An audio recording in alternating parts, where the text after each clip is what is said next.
Okay. So hello everyone. तो यार आज का जो पूरा का पूरा सेटअप हमारा है बहुत ही अलग है। ठीक है, तो वैसे हमारा न्यू चैप्टर भी स्टार्ट हो चुका है, तो इसमें हमारा न्यू चैप्टर में है भिन्न हम पढ़ेंगे। ठीक है, लेकिन हमारा मेन फोकस क्या होगा कि ये वाला चीज़ है, यानी कि हम इससे भिन्न से अपना ट्रांजिशन करेंगे। हम जो भिन्न पढ़ करके और प्रतिशतता के बारे में भी पढ़ेंगे, क्योंकि ये एक दूसरे से काफ़ी ज़्यादा जो है एक तरह से रिलेटेबल है, बहुत ज़्यादा एक दूसरे से संबंधित है। ठीक है, अब जैसे कि सबसे पहले बात करेंगे भिन्न के बारे में, और थोड़ी सी चीज़ें होंगी जो कि बहुत बेसिक होंगी। फिर उसके बाद से आप इस पर जितने क्वेश्चंस करते जाएंगे, जितना ज़्यादा आप क्वेश्चन करेंगे समझ करके, उतना ज़्यादा आपको इसमें महारत हासिल हो सकता है। ठीक है, और उसके बाद आपको क्या करना है कि इससे तुरंत हम आ जाएंगे अपने इस वाले चैप्टर पर, तो इसलिए हम दोनों को साथ में लेकर के चलेंगे।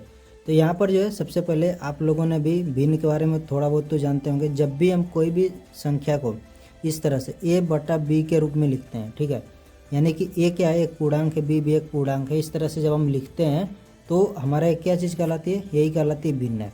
ठीक है, यानी कि अगर मैंने 2/3 लिख दिया तो क्या है, एक भिन्न है। अब इसको हम क्या करते हैं, बहुत बार इस तरह भी लिख देते हैं कि 3 का हम क्या करते हैं, भाग दे देते हैं, और ये आ जाएगा 0.66, इस तरह से हम करके लिख देते हैं।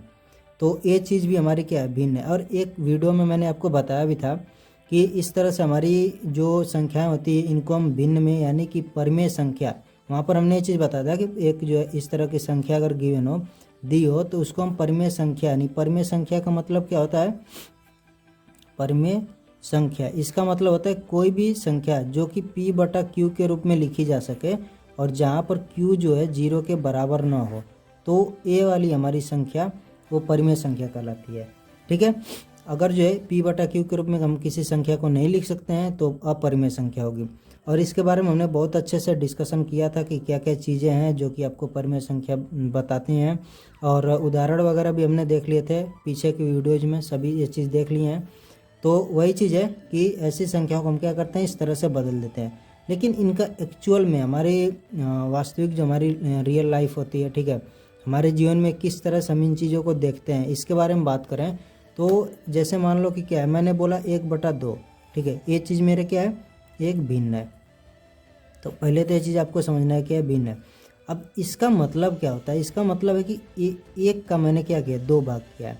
तो कुछ लोग को ये चीज़ समझ में नहीं आता है कि यार एक मैंने बोल दिया कि एक का 2 भाग किया, तो एक क्या चीज़ है। तो एक जो है कोई भी चीज़ आप ले सकते हैं। ठीक है, जो भी चीज़ आपको दिखाई दे रही है उसका क्या करें, आप 2 भाग कर लें। जैसे आप क्या करें, आपके पास सब सपोज करो कि आपको एक सेब मिल गया, ठीक है, तो आप क्या किया, इसको 2 भाग कर दिया, यानी कि एक भाग जो आपका इस तरह से दिख रहा है और दूसरा भाग इस तरह से दिख रहा है। तो अब आपने क्या किया कि एक सेब का 2 भाग कर दिया, तो जो एक भाग दिखेगा वही 1/2 है। ठीक है, और ये वाला भाग भी क्या है, 1/2 है। ये चीज़ आपको समझ में आ जानी चाहिए कि मैंने क्या बोला कि एक जो भी चीज़ है, कोई भी चीज़ हो आपके पास, उसका आपने क्या किया, 2 भाग कर लिया। ठीक है, आपने काट करके किया, जैसे भी आपने किया उसका क्या कर दिया, 2 भाग कर दिया। तो जो एक भाग रहेगा वही ये चीज़ कहलाएगा। अब जैसे मैंने बोला 1/3, तो 1/3 का क्या मतलब हुआ, 1/3 का वही सिंपल सा मतलब है कि आपने क्या लिया, कोई भी एक चीज़ ले लिया, ठीक है, और आपने इसका क्या किया, 3 भाग कर लिया, और तीनों भाग क्या होने चाहिए, बराबर होने चाहिए। तो मैंने इसको एक भाग इस तरह से, 3 भाग इस तरह से कट करके कर दिए कि भाई ये जो है मेरा, ये जो भी चीज़ है ये तीनों भाग बराबर हैं। अब जब तीनों भाग बराबर होंगे तो एक भाग जो मेरा होगा वो होगा 1/3। ऐसे ही ये वाला भाग मेरा क्या होगा, 1/3 होगा। ऐसे ही ये वाला भाग भी 1/3 होगा। तो ये चीज़ हमारा होता है भिन्न का मतलब। अब जैसे मैंने शुरू में उदाहरण लिया था कि क्या लिया था, 2/3, तो 2/3 का क्या मतलब है। अभी तक तो आपने देख लिया 1/2, 1/3। ऐसे मैं अगर आपको बोलता हूँ कि 1/5 ले लो, तो कोई भी चीज़ आप ले लो, ऐसे कोई एक छड़ ले लिया आपने, और आपने क्या बोला कि ये जो छड़ है इसका क्या करो, 5 भाग कर दो। ठीक है, तो 1 भाग, 2 भाग, 3 भाग, 4, 5 भाग मैंने इस तरह से कर दिया। तो जो एक भाग जो है ये कितने के बराबर हो, 1/5 के बराबर हो। ऐसे ये वाला एक भाग 1/5 के बराबर। तो सभी जो है कितने कितने के बराबर है, 1/5, 1/5 सब बराबर है। तो अगर मैं सबको जोड़ूंगा तो कितना मिलेगा, 1 मिलेगा। कैसे, देखो 1/5 धन 1/5 धन 1/5 धन 1/5 और धन में 1/5। 5 बार क्यों जोड़ा, क्योंकि 5 भाग, 1 भाग, 2 भाग, 3 भाग, 4 भाग, 5 भाग। तो जब मैं पाँचों को जोड़ दूंगा तो क्या मिल जाएगा, मेरी पूरी जो छड़ है वो मिल जाएगी। तो वही चीज़ हमने यहाँ पर क्या किया, 5 बार जोड़ दिया। अब जोड़ने का आपका क्या है, दो चीज़ें हैं। एक पहला मेथड यहाँ पर हम बता रहे हैं कि आप क्या करो, 5 बार सेम सेम संख्या को हम जोड़ते हैं, वही संख्या को हम क्या करते हैं, उतने का गुणा कर देते हैं। तो 5 गुणे और वो जो संख्या को जितनी बार हम जोड़ रहे हैं, 5 बार जोड़ रहे हैं, और कौन सी संख्या को, 1/5 को, तो हमने गुणा कर दिया। तो 5 से 5 कट गया, एक बार गया तो 1 का गुणा 1 में 1 आ गया। ठीक है, एक पहली विधि होगी। दूसरी विधि क्या आपकी होगी, आप क्या करो, 5 जो भी हर में है सबका क्या करो, सबका जो है लघुत्तम ले लो। ठीक है, अब देखो एक चीज़ मैं आपको बताना भूल गया, मैं ये चीज़ मान के चल रहा था कि ऊपर वाला आपका क्या होता है, ऊपर वाला आपका होता है अंश और नीचे वाला क्या होता है, हर बोलते हैं इसको। ठीक है, तो ये बहुत बेसिक चीज़ है, ये आपको पहले से भी आता होगा। ऊपर वाला हमारा क्या होता है, वो होता है अंश और नीचे वाला हर होता है। तो हर मैंने बोला था यानी कि 5 का, इसमें भी 5 का, इसमें भी 5 का, सबका क्या करना है, लौसा लेना है। ठीक है, तो जब आप लौसा लेगो, लौसा हमने पढ़ लिया है, तो लौसा क्या होगा, 5 है सब में, तो आपको क्या करना है, ऐसे 5 5 5 लिखोगे, और जब आप करोगे तो आपका क्या आ जाएगा, 5 से पूरा 1 आ जाएगा। ठीक है, तो आपका इसका लौसा क्या आ गया, लौसा आ गया 5। ठीक है, तो जब इसका लौसा 5 आ गया तो हम क्या करेंगे, सबको जो है ऐसे लिख देंगे, 5 यहाँ पर लौसा लिख दिया। अब करते क्या है कि ये वाली जो संख्या है इससे भाग देते हैं इस वाले लौसा में, जितनी बार जाएगा उसका गुणा करेंगे इस ऊपर वाली संख्या अंश में, यानी कि 5 का भाग देंगे, 5 में एक बार गया, और उस 1 को हम क्या करेंगे, इस 1 में गुणा करेंगे, तो क्या आ जाएगा, 1 आ जाएगा। फिर ऐसे इस 5 का 5 में भाग देंगे तो एक बार जाएगा, और जो भाग देने पर आया 1 आया, उसका हम फिर 1 में गुणा कर देंगे तो फिर 1 आ जाएगा। इस तरह से हम करेंगे तो 5 बार ऐसे हो जाएगा। ठीक है, तो सबको जोड़ लिया हमने, तो 5/5 बराबर क्या आ गया, 1 आ गया। तो दोनों विधि से हमारा 1 आएगा। ये मैंने आपको चीज़ें बता भी दी कि यार कैसे आप जोड़ोगे, किस तरह से चीज़ों को करते हो। ठीक है, तो ये हमारा होता है कि कैसे जो है आप इस तरह से अगर एक एक कर 1/5 इस तरह से दिया तो आप समझ गए कि हमने क्या किया, 5 भाग किए हैं, और पाँचों भाग को जब हम जोड़ देंगे तो पूरा आपका एक छड़ मिल गया। एक का मतलब क्या है कि जो भी सामान आपने लिया है वो चीज़ आपका पूरा का पूरा मिल गया, एक का मतलब ये होता है। ठीक है, अगर मैंने यहाँ पर बोल दिया आपको कि 2/3 है, जैसे यहाँ पर मैंने शुरू में उदाहरण लिया था, क्या था, 2/3 लिया था, इसका मतलब क्या होगा, इसको आप लिखो थोड़ा सा अलग तरीके से, 2 गुणे 1/3। अब ये चीज़ आपको दिख रहा होगा, ये मैं यहाँ पर क्या समझाना चाहता हूँ। अभी आपने 1/3 जब देखा था तो इसका क्या मतलब था कि कोई भी एक चीज़ लो उसका 3 भाग कर दिया आपने, तो ये जो एक भाग है ये क्या हो गया, 1/3 हो गया। तो जब 2 गुणे इतना किया, यानी कि इसका मतलब ये क्या हो सकता है, इसका मतलब ये है कि 1/3 धन में 1/3, जैसे यहाँ पर किया था, इतने को इस तरह से गुणा कर लिया, ऐसे गुणे वाले को धन कर लोगे, 1/3 धन 1/3, यानी कि एक भाग, और ये दूसरा, यानी कि ये वाला एक भाग ये, और इसको दोनों को क्या कर दिया हमने, जोड़ दिया।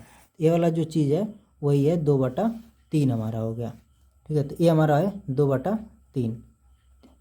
तो ये चीज़ समझ में आ गया कि ये चीज़ हमारा है 2/3। तो जो एक बचा हुआ भाग है वो अभी भी कितना है, 1/3 बचा हुआ है, और बाकी जो भाग हमने यहाँ पर लिया है 2/3, वो क्या है, ये वाला पूरा भाग है। अब यही चीज़ है आपको समझना बहुत ज़रूरी है, क्योंकि जब हम प्रतिशतता पढ़ेंगे तो यही चीज़ होगी जो आपको पहले समझ में आनी चाहिए, फिर आप प्रतिशतता पढ़ लोगे। अब सिंपल सी मैं आपको चीज़ बताता हूँ कि ये जो चीज़ है आप जो भिन्न पढ़ते हो, ठीक है, वही चीज़ प्रतिशतता में बस बदल जाती है। किस तरह बदलती है, भिन्न में आप क्या करते हो कि सभी चीज़ों को 0 से 1 के बीच में रखते हो। ठीक है, और आपकी प्रतिशतता में क्या होती है, 0 से 100 के बीच में वही चीज़ें आ जाती हैं। बस एक तरह से देखने का नज़रिया अलग है। ठीक है, बाकी भिन्न और प्रतिशतता दोनों चीज़ें एक ही होती हैं, एक तरह से आप ये बोल सकते हो। यानी कि अगर आपने यहाँ पर बोला 1/5 है, आप क्या करोगे, 1/5 में 100 का गुणा करते हो, इस यही चीज़ को 0 से 100 तक क्या करते हो, विस्तृत कर देते हो, तो यहाँ पर आपका 20% आ जाता है। इस तरह से लिखते हो। प्रतिशत में बदलने के लिए आपको क्या करना पड़ता है, जो भी चीज़ दिया होता है उसमें 100 का गुणा कर देते हैं, इसलिए मैंने 100 का गुणा किया और यहाँ पर प्रतिशत लिख दिया इतना। ठीक है, तो बस मैं अभी ये समझाने के लिए बता रहा हूँ कि आपका भिन्न और प्रतिशतता ये दोनों सेम चीज़ें हैं, इनमें कोई अंतर नहीं है।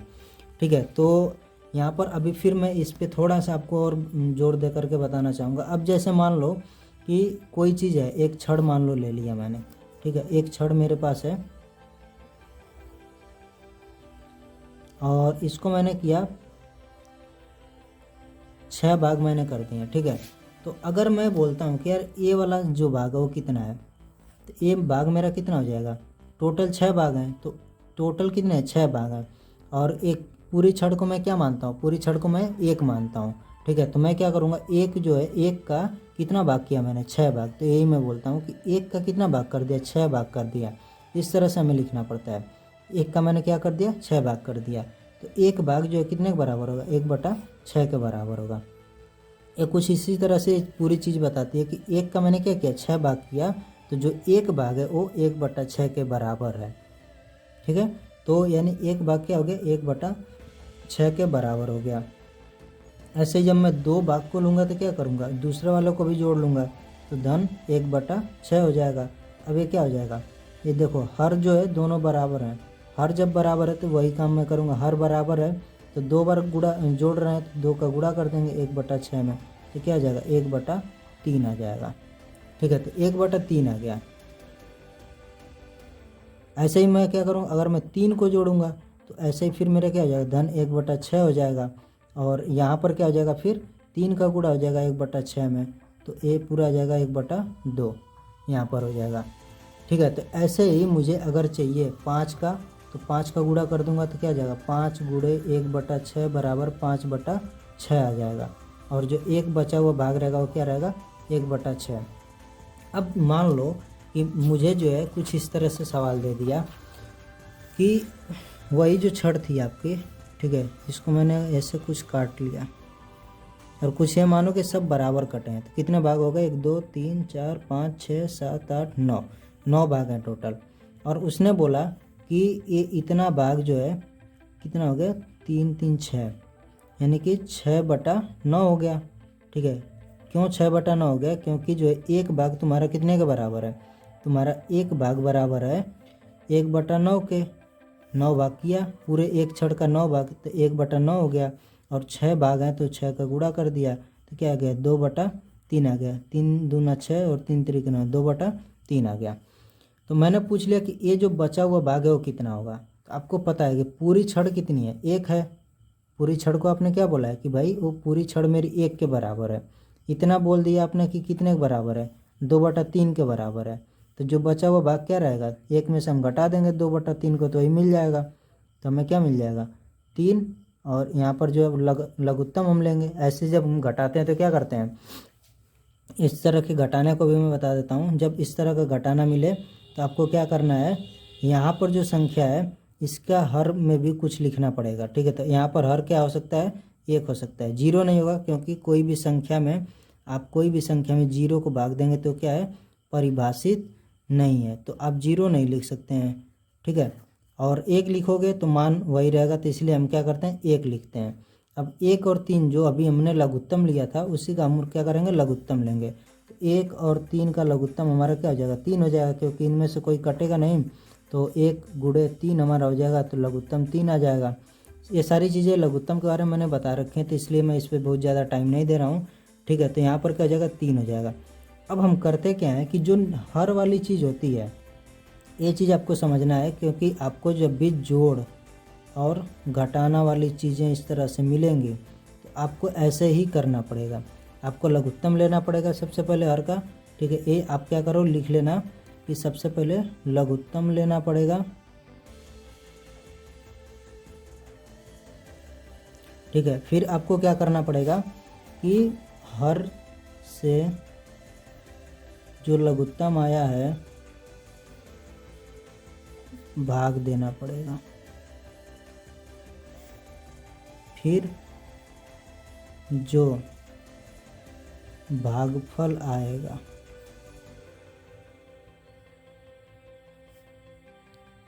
उसका अंश में गुणा करेंगे,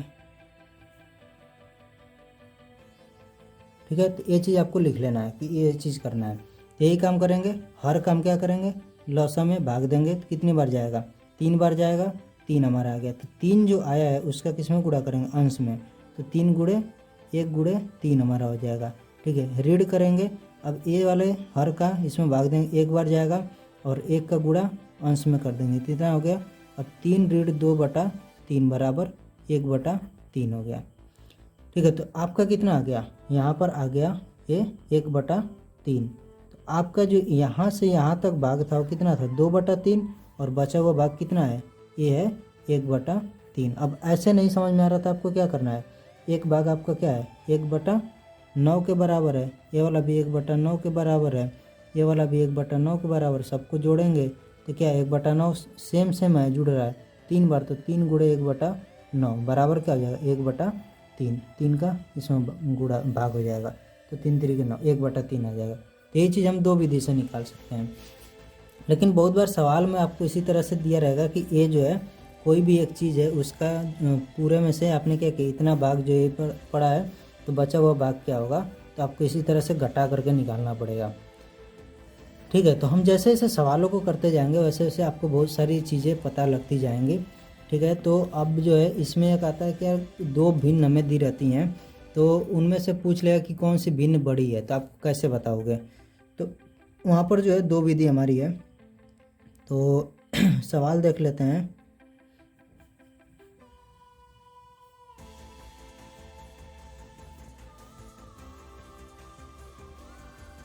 ये दे दिया, मान लो कि 2/3 और 5/3 में कौन बड़ी है।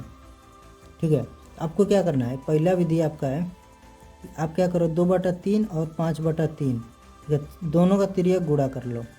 यानी कि दोनों का तिर्यक गुणा का मतलब कि 3 का इधर गुणा कर लो 2 में, तो क्या आ जाएगा 6 आएगा, और 3 का गुणा कर लो इसमें 5 में, तो कितना आ जाएगा, ये आ जाएगा आपका 5 से 15।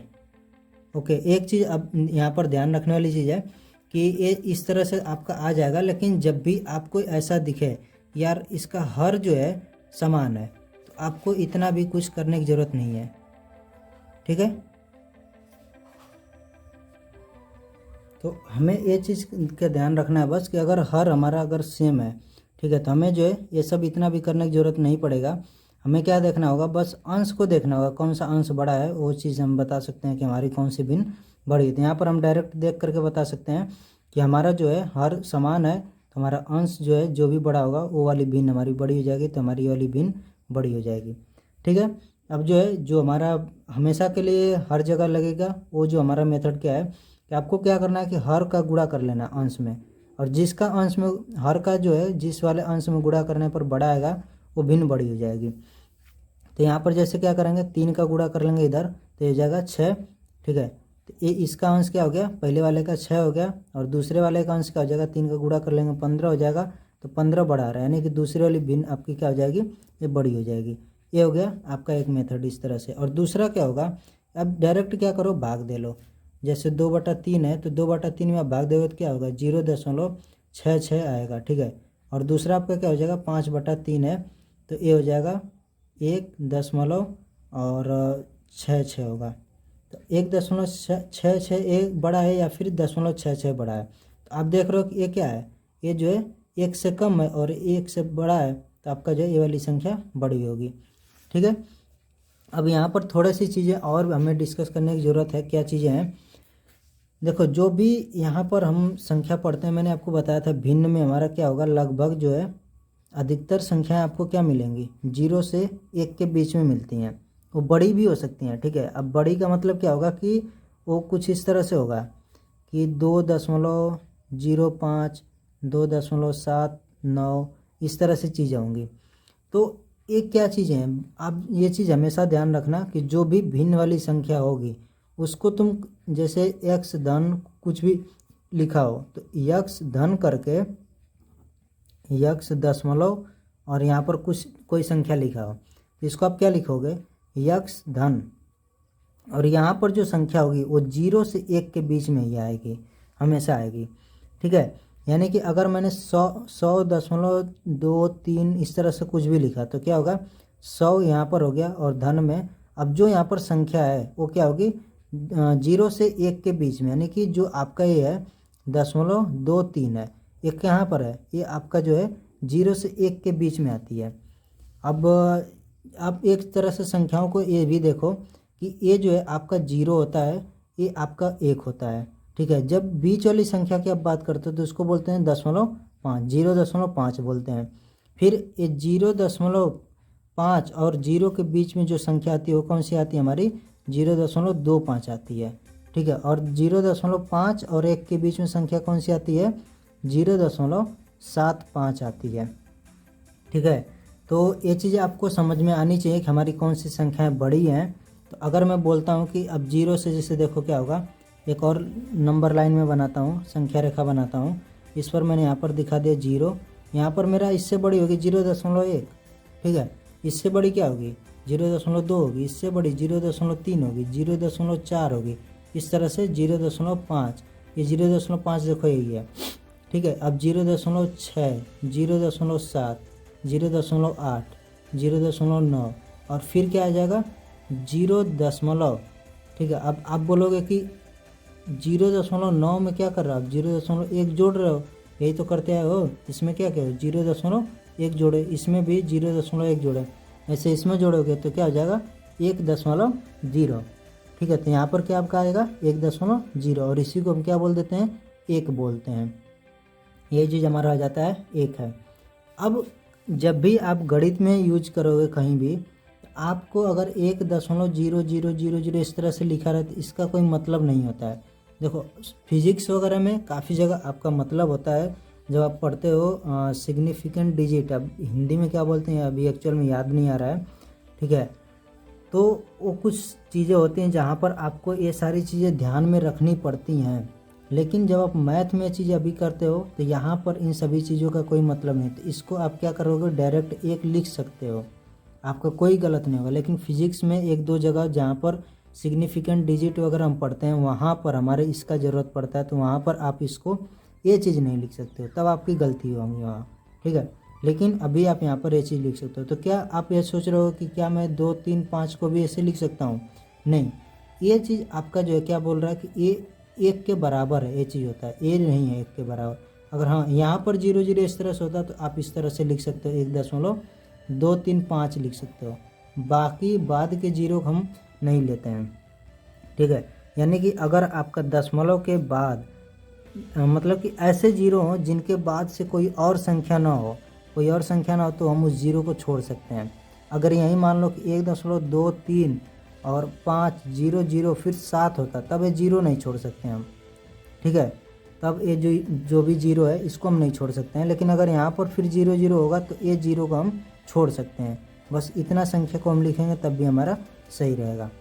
तो अभी मैं आपको क्या चीज़ें बता रहा था, मैं यहाँ पर भिन्न से शुरू किया था कि कौन सी संख्या बड़ी और छोटी होगी, ये चीज़ें मैं समझा रहा था। और इसमें मैंने आपको ये चीज़ें बताई यार कैसे आप जो है देख करके बता सकते हो कि कौन सी संख्या मेरी छोटी कौन सी बड़ी है।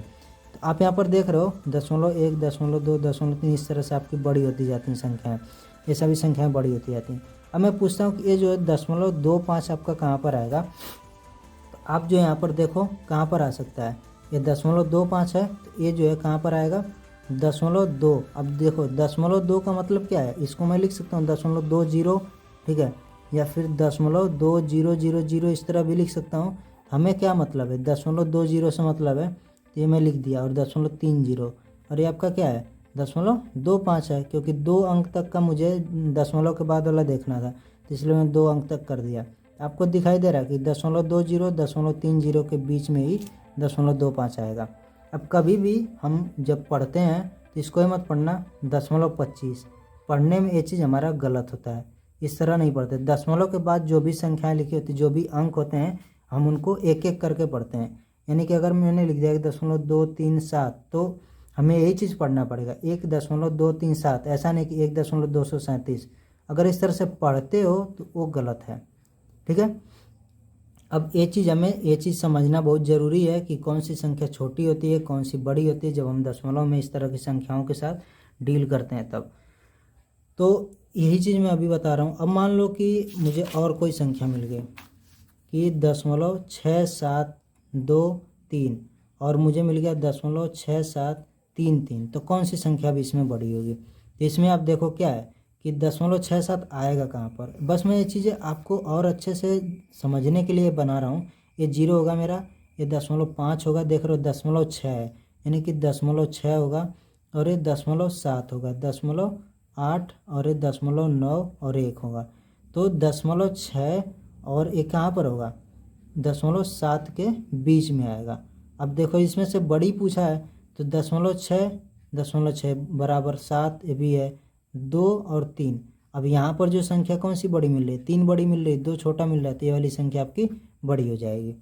ठीक है, यानी कि आपको क्या करना है, जब भी कोई संख्या दिया रहे, जैसे मान लो 1000.237 और यहाँ पर 100.237, तो आप क्या करोगे, पहले तो मिलाओगे दशमलव के पहले वाली जो संख्या है उनमें कौन बड़ी है। अगर दोनों समान है तब तो आपको बाकी की चेक करनी पड़ेंगी, लेकिन अगर जो है इधर दशमलव के पहले में ही कोई संख्या मिल गई जो कि आपको बड़ी मिल रही है, तो आप बोल दोगे कि ये वाली संख्या हमारी बड़ी है, क्योंकि ये 100 से बड़ी है 1000। लेकिन अगर मान लो आपको मिल गया 0.237 और 0.238 मिल गया, तो अब दशमलव के पहले वाली संख्या क्या है, दोनों बराबर हैं। तो जब दोनों बराबर हैं तो आपको कहाँ पर जाना पड़ेगा, आपको एक एक चेक करना पड़ेगा दशमलव। ठीक है, सही एकदम, मतलब कि जहाँ पर इसमें दशमलव वहीं पर इसमें भी दशमलव है या नहीं है। अगर नहीं है तो आपको उस तरह का दशमलव लगाना पड़ेगा। ठीक है, तो यहाँ पर जो है अब देखो यहाँ पर दशमलव दोनों में समान है। अब पहला अंक 2 2 दोनों में बराबर, इसमें 3 3 दोनों में, यहाँ पर 7 यहाँ पर 8, तो यहाँ पर 8 मिल रहा है, तो वाली संख्या हमारी बड़ी हो जाएगी। ठीक है, लेकिन एक कौन सी संख्याओं के लिए, सभी धनात्मक संख्याओं के लिए होता है। अगर यहीं पर मान लो कि ऋणात्मक संख्या है, तो ऋणात्मक संख्याओं में कौन सी संख्या बड़ी होती है वो चीज़ आपको समझना जरूरी है। तो हमारा जो नंबर लाइन यानी कि संख्या रेखा, उसमें क्या होता है, यहाँ पर 0 है, यहाँ पर 1, यहाँ पर 2, यहाँ पर 3 है, इस तरह से संख्याएं अनंत तक जाती हैं। ठीक है, ऐसे ही यहाँ पर -1, -2, -3, इस तरह से हमारी ये ऋण अनंत तक जाती हैं। ठीक है, एक कौन सा है, ये हमारा धनात्मक अनंत होता है, जिसको हम बोलते हैं, इस तरह से दिखाते हैं, धन इन्फिनिटी प्लस अनंत, और ये हमारा होता है ऋण अनंत। ठीक है, ये चीज़ें हमारी होती हैं। तो जो हमारी संख्या बड़ी होती है ना, वो अपनी जो भी संख्या है उसके खुद के जो संख्या के दाएं तरफ संख्या उससे बड़ी होती है। यानी -1 से हमेशा बड़ा 0 होगा, 0 से बड़ा 1 होगा। आपको ये चीज़ें तो पता है कि 2 से बड़ा क्या होता है, 3 होता है, 3 से बड़ा क्या होता है, 4 होता है। तो अब देख रहे हो कि 2 के जो दाएं तरफ है वो बड़ा है, 3 के जो दाएं तरफ बड़ा है इससे बड़ा है। ऐसे ही यहाँ पर ऋण 1 के दाएं तरफ कौन सा है, 0 है, तो ये बड़ा होगा। ऐसे ही ऋण 2 के जो दाएं तरफ है वो कौन सा है, ऋण 1 है, तो ये बड़ा होगा। ठीक है, यही चीज़ यहाँ भी यही नियम अप्लाई होगा, यही चीज़ लगेगा।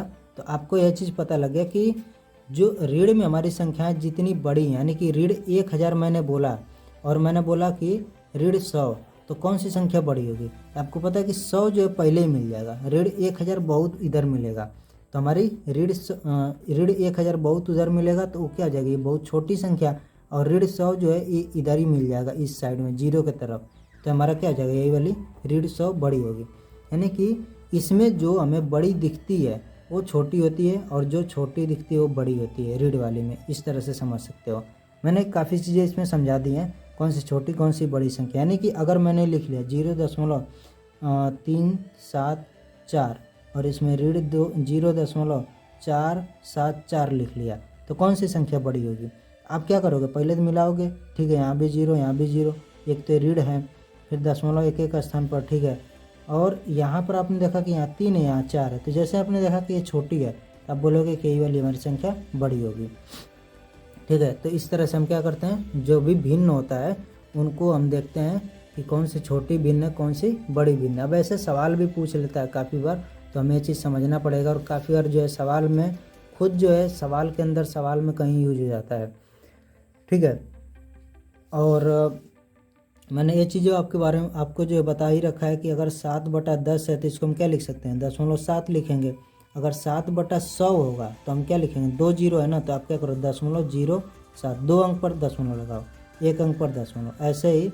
और 3 0 नीचे है तो आप क्या करो 3 0 लगाओ, 3 स्थान के बाद दशमलव लगाओ। ठीक है, 3 स्थान के बाद दशमलव। ऐसे ही अगर 7 अब यहाँ पर 4 0 लग गया तो हम क्या करेंगे 7 लिखेंगे, और टोटल जो हमारा क्या होना चाहिए, 4 स्थान के बाद दशमलव होना चाहिए। ये हमारा हो गया। अभी आता कैसे है, तो कुछ नहीं, ये जो है सिंपल सा हमारा क्या होता है, हमारा जो भिन्न का मतलब होता है, जब भी हम a बटा b लिखते हैं तो हम क्या इसका मतलब होता है कि b से हम क्या कर रहे हैं, a में भाग दे रहे हैं, और जितनी बार यहाँ पर आता है दशमलव सब बढ़ा के वही चीज़ हमारा होता है यहाँ पर लिखते हैं। यानी कि आपने देखा था कि 2/3 जब हम करते हैं तो क्या मतलब है कि 3 से हमने भाग दिया, दशमलव जब 3 से भाग दिया 2 में भाग जाएगा नहीं, तो हमने दशमलव बढ़ाया, 0 आएगा। अब 3 6 का 18 होगा। अब यहाँ पर जो है 2 आया, फिर तो दशमलव बढ़ा ही रखा, लगा रखा है, तो 0 फिर लग जाएगा, फिर 6 होगा, फिर 18, फिर 2, ऐसे ही बढ़ता जाएगा, 6 6 आता जाता है, तो हम क्या लिख देते हैं 0.66। ठीक है। अब इस तरह से, और फिर जब हम इसको निकटतम मान में लिखते हैं 0.667 या फिर 0.67 लिख देते हैं। ठीक है। तो वही चीज़ हमारा होता है। अगर मैंने बोला कि 7/100 है, तो इसका मतलब क्या है कि 7 में जो है 100 का हम भाग दे रहे हैं। अब यहाँ पर भाग जाएगा नहीं, दशमलव बढ़ाया, 0 आ गया, अभी भी नहीं जा रहा, तो 0 बढ़ाना पड़ेगा, तो 700 हो गया। अब क्या होगा, 7वें बार में चला जाएगा। ठीक है। तो ये हमारा आ गया 0.07। तो इतना हम न करने के लिए हम क्या करते हैं, हम समझ लेते हैं इतना कि जब भी हमारा इस तरह से 100 1000 2000 इस तरह से कुछ भी रहेगा, तो हमारा क्या होगा कि जितना 0 है उतना जो है स्थान के बाद दशमलव लग जाता है। ठीक है। अगर मैंने बोला कि यहाँ पर सपोज मान लो कि 37.5 इस तरह से लिख दिया 357, और इसमें जो है 1000 की भाग कर दी, तो अब क्या है 3 स्थान के बाद से हमारा क्या होगा, दशमलव लगेगा। तो अब 357 तो लिख लिया आपने, तो कितना हो, 1 2 3 स्थान हो ही गया, बस दशमलव लगा दो। ठीक है। अगर मान लेते हैं कि यहाँ पर हमारा और एक संख्या होती, तो अब क्या होगा कि 3 स्थान के बाद दशमलव लगेगा हमारा। तो हमारी संख्या है 3575, 3 स्थान के बाद दशमलव, एक स्थान, दूसरा स्थान, ठीक है, और ये तीसरा स्थान, तो यहाँ पर 3.575 हमारा हो जाएगा। इस तरह से ऐसे ही हमारा दशमलव लगता है। ठीक है। तो ये तो बहुत ही बेसिक चीज़ें हो गई जो कि हमारे भिन्न के बारे में है। ठीक है। और ये चीज़ें आपको बहुत ही अच्छे से सभी चीज़ें क्लियर होनी चाहिए, तभी आपको भिन्न समझ में आएगा, फिर प्रतिशतता समझ में आएगी। काफ़ी लोग बोलते हैं कि यार प्रतिशतता मुझे समझ में नहीं आती है, सवाल भी कर लेते हैं बहुत, उस पर जो प्रैक्टिस सवाल कर लेते हैं, लेकिन फिर भी नहीं हो पाता है। उसका मेन रीज़न यही है, जब तक आप इन सभी चीज़ों को नहीं समझते हो कि यार ये चीज़ें इनका मतलब क्या है एक्चुअल में, ठीक है, तब तक आप वो सवाल को नहीं कर पाओगे। हो सकता है कि आप जो है प्रतिशतता वगैरह के सवाल करो, वो हो जाए, लेकिन 2-4 दिन 1 हफ्ते में वो सब भूल जाएंगे, क्योंकि आपने उसका मीनिंग नहीं समझा, मतलब नहीं समझा कि आपने किया क्या है। ठीक है। तो इसलिए हमने इतना सारा टाइम दिया ये चीज़ें समझने में कि यार ये हैं क्या हमारी। जब ये चीज़ आपको समझ में आएगी, अगले जो हमारी वीडियो होंगी उसमें हम सवाल देखेंगे, और जैसे जैसे सवाल देखेंगे उसमें जो और चीज़ें होंगी समझने वाली, सीखने वाली, हम उनको और भी ऐसे सीखते रहेंगे। ठीक है। तो फिर मिलते हैं यार नेक्स्ट वीडियो में। So till then take care, bye bye.